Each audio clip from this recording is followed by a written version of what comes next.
الحمد لله الحمد لله نحمده ونستعينه ونستغفره ونعوذ بالله من شرور أنفسنا ومن سيئات أعمالنا من يهد الله فلا مضل له ومن يضلل فلا هادي له وأشهد أن لا إله إلا الله وحده لا شريك له وأشهد أن محمدا عبده ورسوله أما بعد فأعوذ بالله من الشيطان الرجيم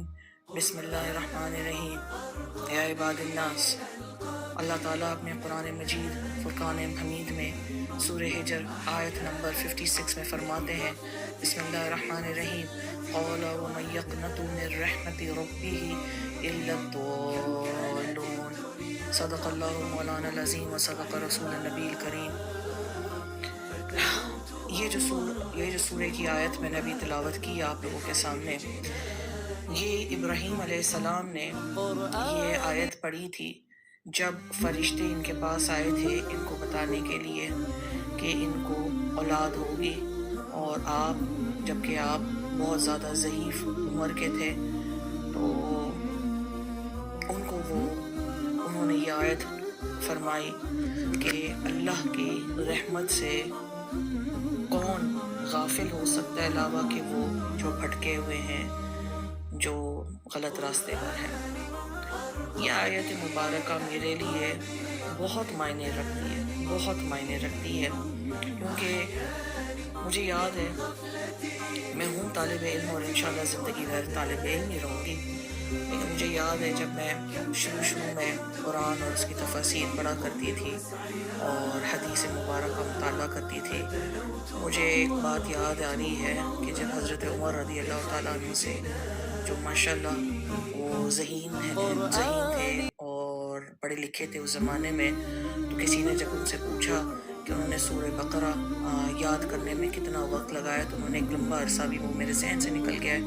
8 سال یا 10 سال. تو آپ نے فرمایا، تو سب حیران تھے، تو انہوں نے فرمایا آگے سے کہ میں نے صرف سورہ بقرہ یاد یا حفظ کرنے میں، یعنی لسانی زبانی یاد کرنے میں اتنا ٹائم نہیں لگایا، لیکن اس میں جو اللہ کے فرمان اور حکم دیے گئے تھے وہ حکموں کے اوپر تابع کرتے ہوئے مجھے اتنا ٹائم لگ گیا. اللہ. حضرت عمر فاروق رضی اللہ تعالیٰ عنہ، جن سے اللہ تعالیٰ راضی ہیں اور آپ صلی اللہ علیہ وسلم کے صحابہ کرام میں سے ہیں، اور آپ نے 8 سال لگائے سورہ بقرہ کو صرف یاد کرنے میں نہیں، لیکن اس کے سارے ایک فرمان، ایک اللہ کے حکم پر تابع کرتے ہوئے. یہ ہے دین پر چلنا، یہ ہے تقویٰ، اور یہی اصل عالم دین ہوتے ہیں، یہ اصل میں اللہ کے پیارے ہوتے ہیں. تو یہ آیت مبارکہ میرے لیے بہت ہی معنی رکھتی ہے اور میرے لیے بہت ہی سکون مجھے دیتی ہے، کیونکہ میں زندگی میں سے جس مرحلے سے بھی گزری ہوں، میری تو اتنی اوقات اور حیثیت ہے ہی نہیں کہ نعوذ باللہ کہ میں کہوں کہ میں نے اللہ کے سارے حکم کی کبھی سارے میں نے تابع دار ہوں، یا میں نے کوئی حکم نعوذ باللہ میں نے مانے نہیں. غلطی انسان سے ہوتی ہے، مجھ سے بھی ہوئی ہے، لیکن اس آیت کو میں نے اپنے ساتھ کس کے باندھ لیا تھا. اور جب بھی میں ڈپریشن میں یا پریشانی میں یا مشکلات میں جاتی تھی، میں صرف اپنے آپ کو ہی نہیں، لیکن جو بھی میرے پاس کاؤنسلنگ کے لیے بھی آتا تھا، میں ان کو بھی یہی کہتی تھی کہ یاد رکھو یہ قرآن کی آیت ہے اور اللہ تعالیٰ فرما رہا ہے کہ علاوہ وہ جو بھٹک گئے ہیں ان کے علاوہ کوئی اور ہے ہی نہیں جو اللہ کی رحمت سے مایوس ہو. سبحان اللہ. تو یہ بہت ہی آپ سمجھے بہت ہی امپورٹنٹ ایک ورس ہے جہاں پہ ایک ڈسپیر، ڈسبلیف اور ڈپریشن اور ہوپلیسنس، یہ ساری چیزیں جو ہیں، ٹھیک ہے، ان سب سے بچنے کا یہی ایک طریقہ ہے کہ کبھی نہ بھولو کہ تمہارا رب غفور ہے، تمہارا رب رحیم ہے، تمہارا رب جو ہے وہی رحمان اور رحیم ہے، باقی دنیا میں کوئی نہیں. تو اس میں ابن کثیر رحمۃ اللہ علیہ آپ فرماتے ہیں کہ اس آیت کا جو ترجمہ ہے اس میں یہ ہے کہ خالی وہ جو بھٹک گئے ہیں اللہ کے راستے سے، جو حق کے راستے سے بھٹک کے باطل کے راستے پہ چل پڑے ہیں، صرف وہی ہیں جو اللہ کی رحمت سے مایوس ہو جاتے ہیں، نعوذ باللہ۔ تو کیا آپ اور میں یہ چاہیں گے اگلی بار جب آپ ڈپریشن میں یا پریشانی میں جائیں تو اس قرآن کی آیت کو واپس پڑھ کر یاد رکھیے کہ آپ وہ چاہتے ہیں کہ آپ ان میں سے ہوں جو اللہ کے راستے سے بھٹکے ہوئے ہوں؟ بالکل بھی نہیں۔ اللہ تعالیٰ سورہ زمر میں ورس نمبر 53 میں فرماتے ہیں کہ اے میرے بندے، قل یا عبادی الذین اسرفوا علی انفسہم لا تقنطوا من رحمت اللہ ان اللہ یغفر الذنوب جميعا انہ هو الغفور الرحیم۔ اے میرے بندے، جنہوں نے اپنے ساتھ اپنے خلاف جنہوں نے ظلم کیا ہے، تم لوگ میری رحمت سے مایوس نہیں ہو، بے شک اللہ تعالیٰ ہر گناہ معاف فرمانے والا ہے اور بے شک وہی ہے جو غفور ہے، جو رحیم ہے۔ یہ کتنی خوبصورت ہے۔ آپ دیکھیں آج کل سے ہم آس پاس دیکھیں کہ انسان سے کیا، آپ اپنی اولاد کو دیکھیں، اپنے والدین کو دیکھیں جو سب سے معتبر رشتے، اپنے شوہر، اپنی بیوی، اپنے بھائی بہن، یہ سارے جو بڑے معتبر رشتے مانے جاتے ہیں، آپ اگر ان کی طرف دیکھیں، ان کی طرف نظر ڈالیں تو آپ بتائیے کہ کون سا ایسا وقت ہے کبھی آپ نے کوئی غلطی کری ہو اور آپ اتنے سکون سے اور اطمینان سے بیٹھے ہوں کہ ہاں بے شک مجھے معاف کر دیا جائے گا، بے شک مجھ پہ کوئی ایکشن نہیں لیا جائے گا۔ آج کل تو اللہ معاف کرے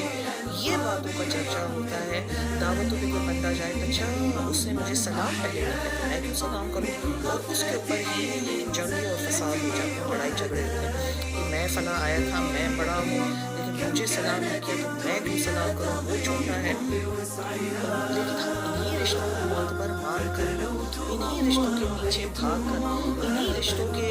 لیے سب کچھ قربان کر کے، نماز، قرآن، ہر چیز قربان کر کر ہم ان رشتوں کے پیچھے بھاگتے ہیں اور پھر آخر میں بیٹھتے ہیں اور سوچتے ہیں کیا اللہ خسارے میں کیوں ہے؟ تو آپ خسارے میں نہیں تو ہم کدھر جائیں گے جب ہماری ساری چیز دنیا ہی دنیا ہے